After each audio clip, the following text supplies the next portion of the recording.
तो अगर आप जानना चाहते हैं कि कसिनो कैसे विन करता है हर बारी, यानी पाकिस्तान की स्टेट, तो ऑडिटर जनरल की रिपोर्ट की कंप्रेस्ड वर्जन हमने तैयार किया है, एक स्टोरी कि कितने कैसे पैसे ये, अभी वो उसके बारे में रील भी लगी थी, तो आप उस स्टोरी को एक्सक्लूसिवली देख सकते हैं हमारी मैट्रिक्स की मेंबरशिप परचेज करके, ईऑन की मेंबरशिप परचेज करके।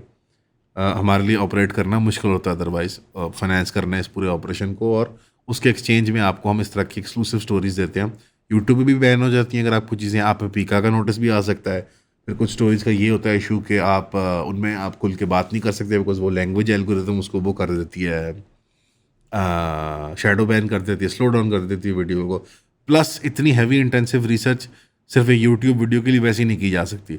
जब आप ख़रीदते हैं वो टिकट 3,000 रुपये का, और आपको माहवार सब्सक्रिप्शन में बहुत ज़्यादा कंटेंट मिलता है, एक्स्ट्रा फुटेज मिलती है, एक्स्ट्रा एक्सेस मिलता है, तो उसके ज़रिए हम प्रॉफिटेबल भी रहते हैं, अपने ऑपरेशंस को रन कर सकते हैं और एक्सपैंड कर सकते हैं। और आपको, मुझे उम्मीद है कि हम वो स्टोरीज प्रोवाइड कर पाएंगे जो मेन स्ट्रीम क्या पाकिस्तान के अल्टरनेटिव मीडिया पे भी नहीं रिपोर्ट हो सकती। इस कॉन्फिडेंस से मैं आपको ये बात कह सकता हूँ कि इंटरनेशनल हो, इसराइल पैलेस्टाइन हो, कोई ऐसी चीज़ हो जो पब्लिक में आपको नहीं नज़र आएगी, तो इंशाल्लाह वो आपको वहाँ पे ज़रूर मिलेगी, हमारे जो मैट्रिक्स मेंबरशिप है। तो वेबसाइट पे जाएं, वो 3,000 की मेंबरशिप परचेज़ करें, और स्क्रीनशॉट अपनी लाजमी आपने व्हाट्सएप ग्रुप पे भेजनी है, जो व्हाट्सएप नंबर है, वरना अदरवाइज़ हमें ऑटोमेटेड तरीके से पता नहीं चलता। पाकिस्तान है, उस तरह के सिस्टम्स यहाँ पे इन प्लेस नहीं है। अस्सलाम वालेकुम, उम्मीद है कि आप सब खैरियत से होंगे। जैसे कि आप देख रहे हैं आजकल के दिनों में अलीमा ख़ान साहिबा एक डिफेक्टो फेस बन चुकी हुई हैं पीटीआई पार्टी का, चाहे वो इमरान खान साहब की बाजियाबी के लिए काम हो, या वो उनकी तर्जमानी करना हो बाहर, और उन तक अंदर तक रसाई पहुँचाना, मतलब ये सारे कामों में आपको नज़र आ रहा है कि पीटीआई का एक बहुत बड़ा तबका उन्हीं को ट्रस्ट करता है। इसी ज़िमन में आज वो अडियाला के करीब एक प्रेस कॉन्फ्रेंस कर रही थी, तो वहाँ पे प्रेस कॉन्फ्रेंस में उनकी दूसरी बहन भी उनके हमरा थी, तो उनके ऊपर एक हमला किया गया एक अंडे के ज़रिए, और दो ख़वातीन थी निकाब पोश, उन्होंने उनको अंडा मारा बेसिकली, और वो ऑन कैमरा सारी चीज़ आ चुकी हुई है। ख़वातीन वहाँ से फ़रार हुई, पुलिस ने उनको पकड़ लिया। एक होंडा BRV वाइट रंग की गाड़ी भी थी उनके, जिसमें वो आई थी ग़ालिबन, तो वो लोगों ने उस पर धावा बोल दिया, तोड़ फोड़ भी कर दी, फिर पुलिस ने उसको जैक करके अपने साथ ले गई। ज़ाहिर बात है वो क्राइम की एविडेंस में सबमिट होगा, और अभी वो टेक्निकली ख़वातीन जो हैं वो अडियाला मुंतकिल हो चुकी हैं, और अगले 24-48 घंटे में पता लगेगा कि उनकी ज़ाती वो आइडेंटिटी क्या है, उनकी मोटिवेशन क्या थी, ये कोई सियासी मोटिवेशंस हैं नून लीग या पीपल्स पार्टी की, या कोई सरकार की तरफ से कोई भेजे हुए एक तोहफ़ा है, या ये पीटीआई के अंदर जो एक बहुत दराड़ है और एक नाराज़गी है, ग्रुपिंग्स हैं कि जो जिनको डर लग रहा है या खौफ है कि अलीमा खान साहिबा जो हैं वो पीटीआई के वो हेल्म को टेक ओवर कर रही हैं। ये एक वो सारा सियासी पस मंज़र है, इसके अंदर ये सारा मामला हुआ है। एक पर्सनल लेवल में मैं बात करना चाहता हूँ कि वो 70+ माँ की उम्र की बुज़ुर्ग खातून है, और वो ख़वातीन के हमरा खड़ी हुई हैं, उनकी बहन भी बुज़ुर्ग खातून है, साथ कुछ और लेडीज़ लोग भी थे।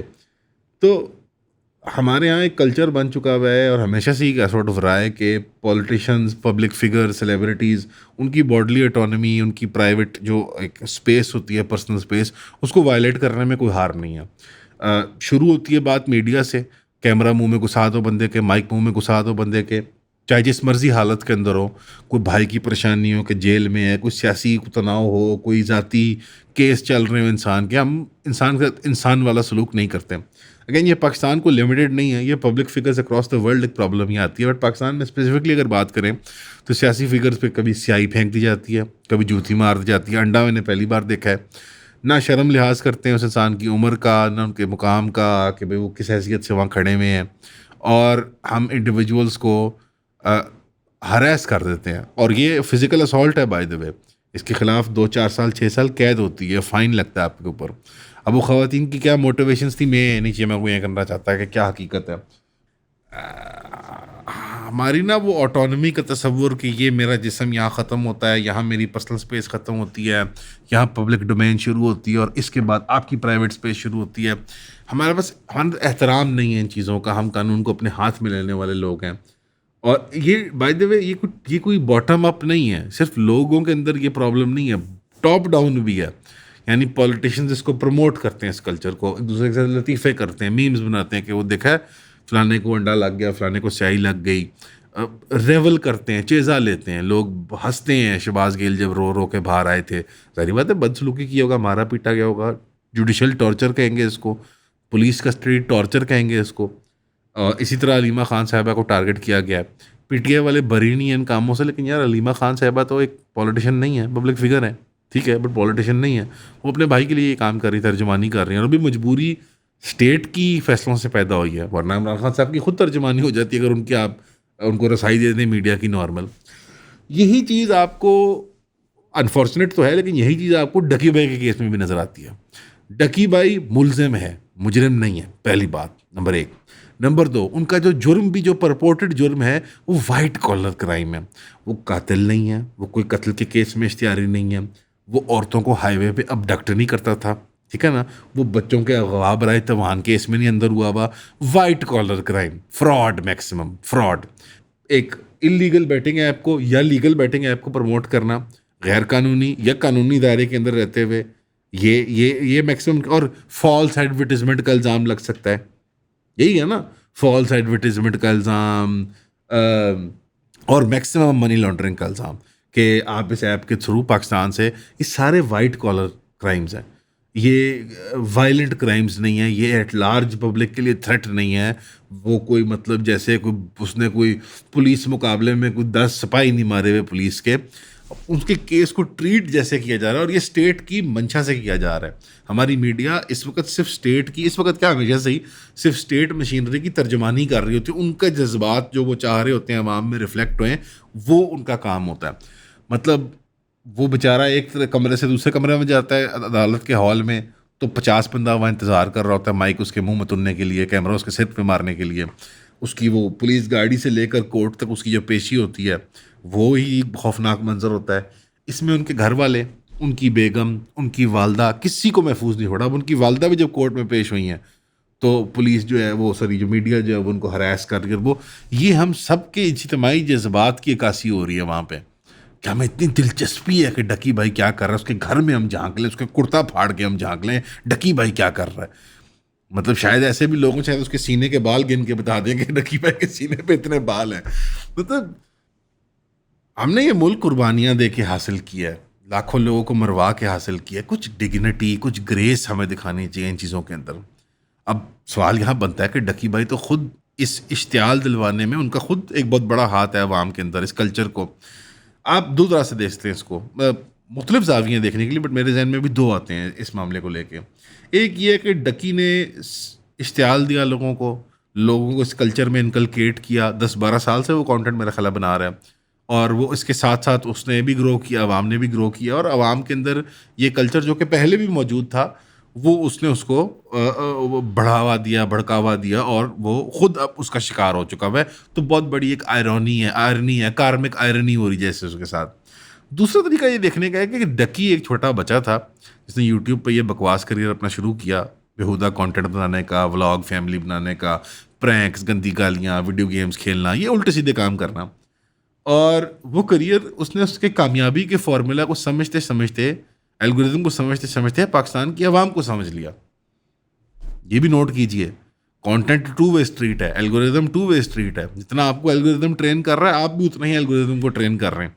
एल्गोरिदम और कंटेंट क्रिएटर मासूम नहीं है, मैं कहीं दिफा नहीं कर रहा, वो भी इसमें गुनाह में शामिल है।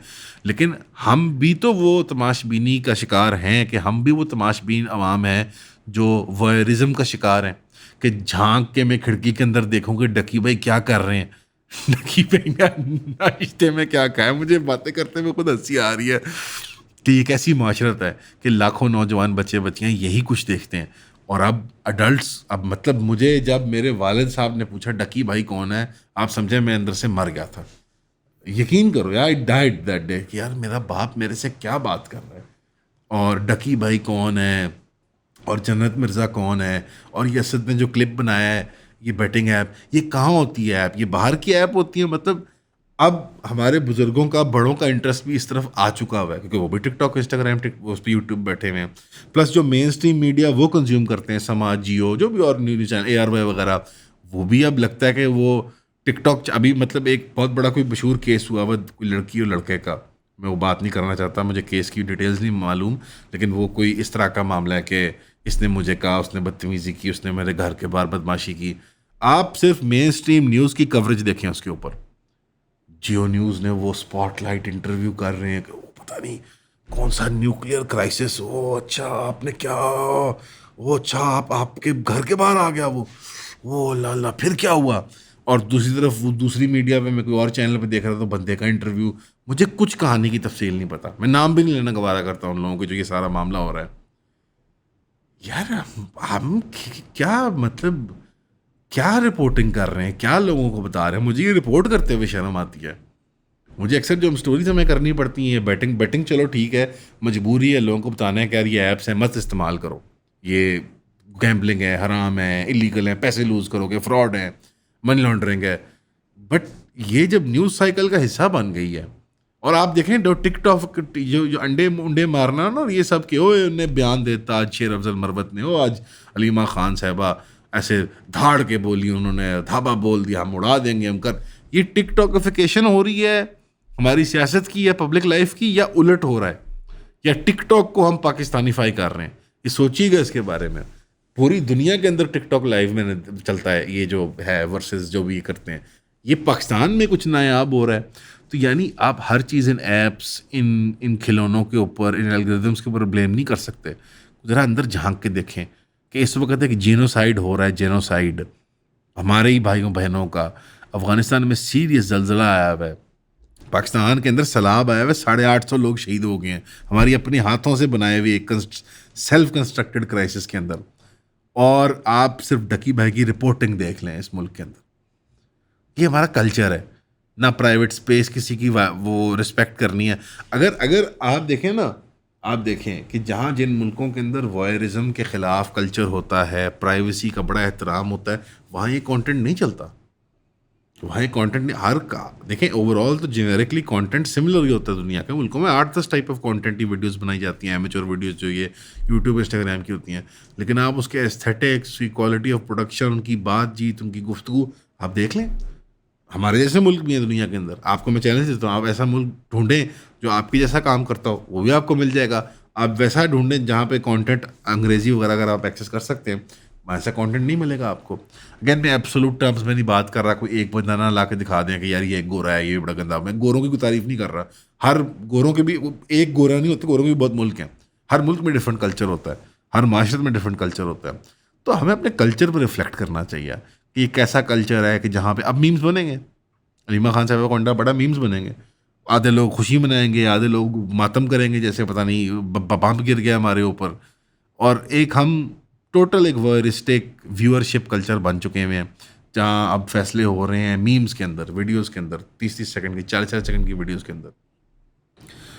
रिफ्लेक्ट करने वाली बात है, सोचने वाली बात है कि जब ये टूल्स इस्तेमाल कर रहे हैं, क्या ये हमारे ऊपर हावी आ चुके हैं या ये हमारे लिए टूल्स ही हैं अभी भी। मेरे तो ख्याल में द सिंपल फैक्ट, हमें कोई बच्चा रब्ता करता है अंडर 18, मैं उसको हमेशा कहता हूँ मोबाइल बंद करो, तुम्हारा मोबाइल क्यों है, तुम्हारा सोशल मीडिया क्यों है, हमारा क्या काम है सोशल मीडिया के ऊपर। एक बच्चे, कुछ बच्चे यहाँ आ भी जाते हैं दफ्तर, मैं उनको यही कहता हूँ आपका क्या काम है सोशल मीडिया के ऊपर, आपने क्या इसमें से खबरें निकाल लेनी है, किताब क्यों नहीं पढ़ते आप जाके। ये टूल जो है, या बाहर क्यों नहीं खेलते यार नॉर्मल बच्चों की तरह। ये टूल जो है इसको रीथिंक करने की ज़रूरत है। डकी भाई और इन लोगों को भी सोचना चाहिए कि जब हम इन केसेस से बाहर निकलेंगे, और आने वाले दिनों में लग रहा है कि ये अनकरीब नहीं निकलने वाले, क्योंकि वो 6-7 और पे भी केस बना रहे हैं यूट्यूबर्स पे और टिकटॉकर्स पे। वो सरकार ने पहले भी पैसे कमाए कंपनियों को ला के यहाँ पे, और अब वो कंपनियों पे क्रैकडाउन करके भी पैसे कमाएगी सरकार। वो जो ना कसिनो में द हाउस नेवर लूजेज, तो जो सबसे बड़ा कसिनो है पाकिस्तान का, जो स्टेट है हमारी, वो कभी हारती नहीं है वो कभी भी नहीं हारती, आप हारते हैं सिर्फ। तो और मैं हारता हूँ। तो वो उन्होंने ऐप्स को प्रमोट करने में, PSL चलाने में भी पैसे कमाए यार, अब वो उनको क्रैक डाउन करने में, और वो ये क्या हो गया, वो ढकी भाई ने 2 करोड़ का फ्रॉड हुई, अब वो इसके अंदर भी पैसे कमाएंगे, वो मीडिया रिपोर्टिंग में भी पैसे कमाएंगे। आज से 10 साल बाद जो वो थकड़ सी यार की फिल्म आएगी इस स्कैम के ऊपर, टिकटॉकर स्कैम, जो ड्रामे आएंगे 3 यूट्यूब के ऊपर, उनके ऊपर भी वो पैसे कमाएंगे। तो कमाई वही करते हैं, मलाई वही खाते हैं, हड्डी छिछड़े वो आपकी तरफ अगर कोई टुकड़ा गिर जाए तो नवाजिश है उनकी। ये वो इकोसिस्टम है, ब्रेकआउट करना है आपको इसमें से। Do not feed this machine, do not feed this machine.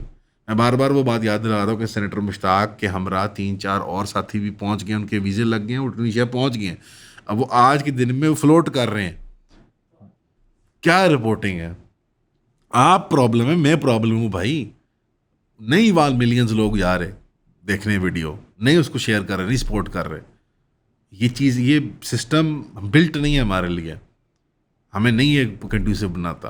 अगर आप एक गाज़ा की रील शेयर करते हैं, एक आप कंटेंट बनाते हैं, एक आप सपोर्ट करते हैं ये जो फ्लोटिलास जा रहे हैं सेnator मुश्ताक वगैरह के साथ, तो आप बाकी 8 घंटे में क्या करते हैं? आप 99 ढकी भाई की वीडियो देख रहे होते हैं और ये सब देख रहे होते हैं। तो सोचें इसके बारे में। तो हमेशा की तरह आपका प्यार, आपका दुआएं उनके साथ सुनने का शुक्रिया।